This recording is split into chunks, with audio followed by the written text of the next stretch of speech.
le cercle RH pour parler des lanceurs d'alerte. Alors tout cela est encapsulé dans des lois successives qui ont protégé les lanceurs d'alerte. Je pense à la loi Sapin 2 notamment. Et on va s'intéresser aux lanceurs d'alerte. Et puis on va essayer d'y voir un peu plus concrètement dans l'entreprise. Qu'est-ce qui se passe? Quel est son statut? Comment on enquête? Qui enquête? Parce que ça c'est un autre sujet. Est-ce que c'est à la DRH de prendre en charge des enquêtes parfois un peu complexes, ou est-ce qu'elle doit le délester à des cabinets privés pour s'assurer une forme de neutralité? Tous ces sujets sont sur la table avec une recrudescence, il faut le dire, du nombre de cas de harcèlement, alors avérés ou pas.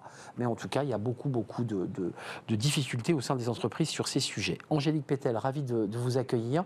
Vous êtes senior manager stratégie innovation sociale chez SIA Partners et vous portez ce sujet des lanceurs d'alerte, mais aussi de la manière dont on doit enquêter, dont l'entreprise doit être accompagnée sur ces sujets.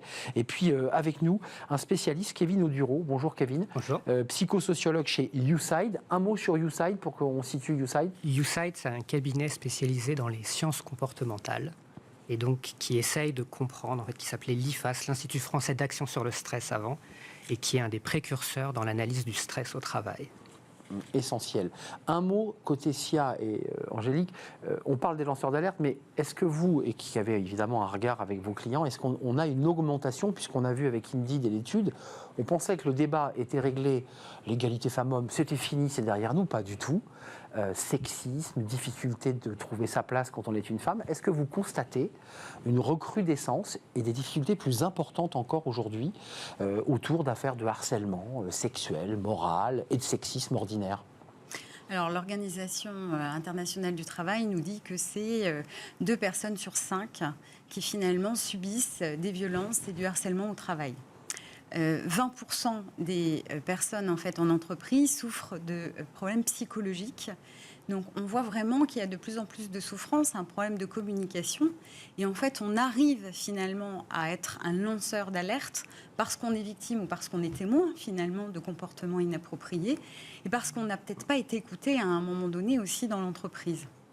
Donc, et on vide son sac et on dit les choses. Ben en tout cas, on signale en utilisant en fait un dispositif, et on y reviendra, mais effectivement, c'est un dispositif qui a évolué, vous l'avez dit tout à l'heure, qui vient en fait des tendances des États-Unis, qui au départ était finalement sur l'éthique plutôt financière. Oui, ça a démarré dans les banques.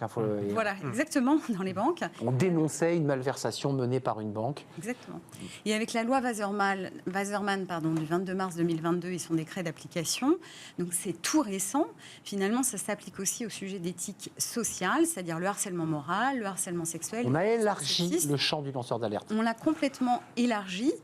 Mais là où vous avez complètement raison, on va le constater, je vais laisser la parole à mon collègue Kevin, c'est qu'on a de plus en plus de cas, effectivement, de dénonciation, et plus particulièrement des agissements sexistes, du harcèlement sexuel, des connotations et des comportements, en fait, qui sont inappropriés, parce que la parole s'est ouverte, ça vient aussi de MeToo, les femmes aussi ne se laissent plus faire en entreprise. Kevin, psychosociologue, donc vous vous accréditez, parce que vous êtes chez YouSide au contact avec ces entreprises, la parole s'est libérée, et donc on augmente le nombre de cas où on dit, lui, c'est plus possible, alors qu'avant on le gardait pour soi. Oui, la parole s'est libérée, et on est dans une vraie traque du comportement inapproprié en entreprise.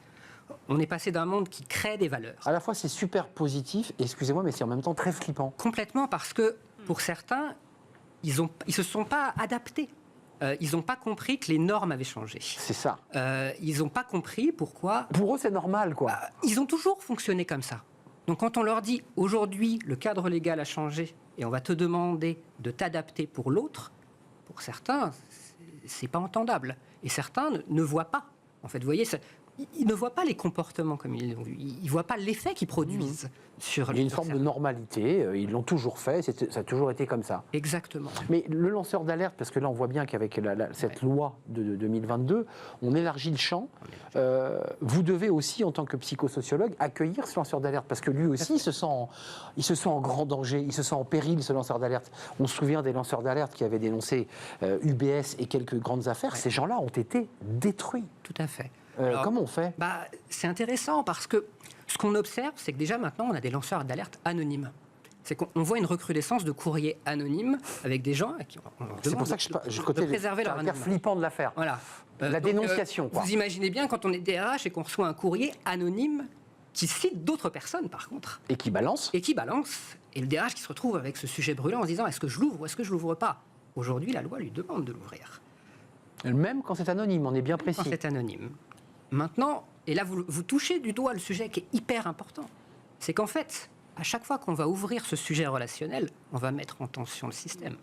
Le lanceur d'alerte, le potentiel coupable ou les potentiels coupables, parce qu'encore une fois, il y a des accusations qui sont faites, donc on va demander du contradictoire.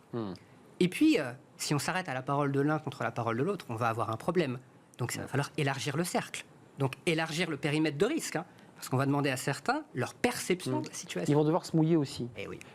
On arrive à cette enquête. Ce lanceur d'alerte qui va se retrouver, alors lorsqu'il n'est pas anonyme en l'occurrence, il est identifié, il va être encapsulé par son statut. Une enquête va avoir lieu et là, j'ai eu des DRH qui m'ont raconté effectivement la difficulté. Alors, avec les partenaires sociaux, parce que parfois les partenaires sociaux se mêlent à l'enquête, ou pas, avec une difficulté, parce que c'est une vraie enquête en fait. Hein. Non mais parlons-nous, c'est un bureau, il faut que la personne parle, on met la lampe dans le visage quoi. Et là, on en arrive finalement à la question de savoir si l'enquête doit être faite en interne ou si elle doit être faite en externe, notamment pour des questions de neutralité et d'impartialité. Bien sûr. Les DRH nous disent aujourd'hui, nous, on n'est pas formés. Nous, quand on est face à un élu, on n'est pas forcément impartial. Quand on est en fait sur une situation très complexe, comme par exemple une suspicion de viol, on ne peut pas traiter. Quelquefois, ce sont des c'est personnes... presque du pénal, hein, voilà. C'est des personnes avec qui, quelquefois, on va déjeuner aussi à la cantine, avec qui on doit garder des liens. Et on nous demande, en fait, d'être des investigateurs neutres. Impossible. Donc, c'est très conflit d'intérêt, de loyauté. Voilà. Et puis, quelquefois, ça peut être aussi les dirigeants, parce que c'est à tous les stades, en fait, qu'on voit effectivement des allégations pour harcèlement moral, sexuel, discrimination. Et là, quand on est face aussi à des dirigeants, c'est pas forcément évident non plus pour la direction des ressources humaines, en fait, de porter ce sujet. Bah oui. D'où le fait, effectivement, problème hiérarchique. Voilà. Bien sûr. Et ça, c'est des métiers, c'est le métier que vous faites, enfin, en partie. Oui. C'est-à-dire que vous arrivez... excusez-moi, mais vous mettez votre impair, vous avez dans le holster le stylo et le carnet, et puis ensuite vous allez commencer à faire une véritable enquête. C'est-à-dire déjà au moins montrer, prouver que c'est vrai. Parce qu'il y a aussi des allégations qui sont parfois des calomnies. Alors, on va essayer d'éclairer. Le vrai ou faux, le juge restera souverain quand même de la situation, mais nous, on va essayer d'éclairer une dynamique qui est parfois systémique. Parfois, quand quelqu'un va dire « mais tu me harcèles », l'autre va dire, mais c'est ta perception.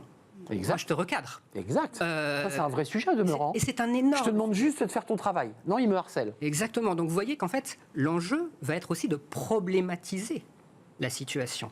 Et ce que l'on a besoin de faire, c'est aussi de préparer l'après. C'est qu'aujourd'hui, encore une fois, on va mettre un système sous tension, on va apporter une réponse en disant, on a des éléments qui nous font dire que, ou on n'a pas d'éléments qui nous font dire que. Mais dans les deux situations, après, les gens, ils vont continuer de travailler. Soutien, vous qui gériez le stress, soutien psychologique, parce qu'il y a ceux qui reçoivent la souffrance, puis il y a ceux le lanceur d'alerte. Est-ce qu'il est accompagné? Est-ce qu'on l'aide? Parce que cette femme, cet homme, souvent des femmes, se sentent très isolés. Tout à fait. Alors, il y a des mesures conservatoires qui peuvent être prises, évidemment, surtout quand on est dans des situations très graves. C'est la première chose, c'est de devoir écarter les personnes qui sont en conflit. Oui, donc, physiquement, au sens physique. Au sens physique. Il faut effectivement accompagner sur le plan psychologique. Mais là où vous touchez du doigt aussi quelque chose, c'est que les tensions émotionnelles, elles sont aussi dans le cadre de l'enquête, même pour les enquêteurs. Mais évidemment. Et donc, nous... Vous recevez beaucoup. Exactement. Et nous avons la conviction avec Kevin, parce qu'on travaille beaucoup sur ces sujets, c'est effectivement qu'il y a besoin d'une supervision des enquêteurs, notamment pour éviter les biais cognitifs. Parce qu'encore une fois, l'enquête, pour être impartiale... Accompagner l'enquêteur. Voilà, c'est accompagner l'enquêteur pour éviter les biais cognitifs. Bien sûr. Et qu'on puisse instruire à charge et à décharge. Mais ensuite, vous allez rendre au DRH et à la direction, puisque parfois ce type d'affaires arrive au sommet de l'entreprise, vous apportez quoi? Un diagnostic, un dossier éclairant sur nous avions reçu cette lettre à tel jour, l'accusation disait cela, nous pouvons dire que c'est vrai, nous pouvons dire que c'est faux. Enfin, comment vous faites? Il y a une double analyse. Il y a une analyse juridique, qui est en effet ce que vous dites, c'est est-ce qu'on a des faits, est-ce qu'on a des éléments qui nous permettent de dire si oui ou non on a eu des comportements inappropriés. Et après, il y a une analyse du risque. Et ça, c'est le rôle du psychologue. C'est, OK, on a des gens qui ne s'entendent pas, c'est compliqué, on n'a pas d'allégation de harcèlement, ou du moins on n'a pas les éléments qui vont nous permettre de dire, mais ces acteurs doivent continuer à travailler ensemble. Et là, très vite, les DRH vont dire, est-ce qu'il faut les séparer? C'est risqué. Mais est-ce qu'on peut les laisser ensemble? C'est risqué aussi. Et donc, vous voyez, c'est cette analyse... Et donc, la balle chaude, la patate chaude revient quand même sur le bureau de la DRH, là. Tout à fait. C'est-à-dire que vous ne tranchez pas à sa place. Ou en tout cas, c'est le COMEX qui va trancher à un moment donné sur des choix stratégiques si c'est un dirigeant... C'est le client qui tranche. Encore une fois, ce que disait Kevin, c'est que les faits, en fait, doivent être appréciés par le juge. Donc, nous, là, on est là simplement pour apporter si les éléments, en fait, si les faits sont vrais ou faux, et effectivement donner des préconisations, ce qu'on peut appeler dans le jargon juridique un plan de remédiation. Alors, vous n'allez pas me dire le contraire, mais j'entends quand même l'idée qu'en externalisant, on garantit une forme de sérénité pour l'équipe RH et même pour les managers, puisque très souvent les managers, non pas qu'ils soient accusés, mais sont témoins, peuvent avoir fermé les yeux sur des faits. C'est pas si simple de faire accoucher une âme quand même, de quelqu'un à qui vous dites mais vous avez vu et vous n'avez rien fait. Ça a dû vous arriver ce genre de questions. Alors oui, ça arrive. C'est toujours la question de comment on diagnostique les signaux. Et en effet, l'objectif, au-delà de ces enquêtes-là, c'est d'apprendre. Donc c'est de se dire, voilà, est-ce qu'on peut outiller les managers à observer? Parce qu'avant d'avoir un rapport de force, il y a une relation qui est dégradée. Avant une relation qui est dégradée, il y a des difficultés à aborder les désaccords. Donc vous voyez, on connaît ces mécaniques-là psychologiquement. Juste d'un mot, parce qu'on a démarré par ces lanceurs d'alerte. On se souvient, mais je pense à une femme que j'avais interviewée qui avait dénoncé les agissements d'UBS et qui depuis, il était passé par la clochardisation et je crois que depuis, elle s'en est sortie. Ces fameux lanceurs d'alerte, vous les rencontrez en premier. C'est eux que vous rencontrez en premier. Vous leur donnez leurs droits et aussi leurs devoirs. Comment ça se passe ? Il a un statut particulier, c'est-à-dire que dans l'entreprise, on dit « T'as vu, c'est le lanceur d'alerte » ? Alors, les lanceurs d'alerte, qui ne sont pas forcément toujours les victimes, et les témoins, en fait, ont une protection. C'est-à-dire qu'il ne peut pas y avoir de représailles à l'encontre, en fait, de ces personnes, quand bien même, d'ailleurs, le lanceur d'alerte ne ferait une alerte qui ne va pas aboutir à partir du moment où il est de bonne foi. Maintenant, ce qui est important, c'est qu'effectivement, en fonction de l'enquête, en fonction des sujets, il faut vraiment se poser la question de savoir qui on interroge, qui on interroge en premier. Est-ce qu'on les réinterroge à la fin ? Exactement comme fait un inspecteur. Exactement. On balaye large et puis on resserre sur 2 ou 3 points quand vous avez pris des billes, enfin comme fait un enquêteur policier ou journaliste, c'est bien ça. C'est exactement ça. Donc pour vous, c'est des nouveaux métiers ou parce que c'est quand même, franchement... C'est entre l'enquête policière et journalistique, Ce qui est clair, c'est que moi, je n'avais jamais vu de psychologue qui faisait des procès-verbaux avant. Oui. Donc c'est vrai qu'en effet, nos métiers évoluent parce que le cadre légal évolue. Et en même temps, on voit bien qu'un psychologue il a besoin du cadre pour faire son travail. Alors, et vous voyez, ça crée des difficultés de distance parce que le psychologue, par sa neutralité bienveillante et par sa culture de l'oralité, il protégeait énormément.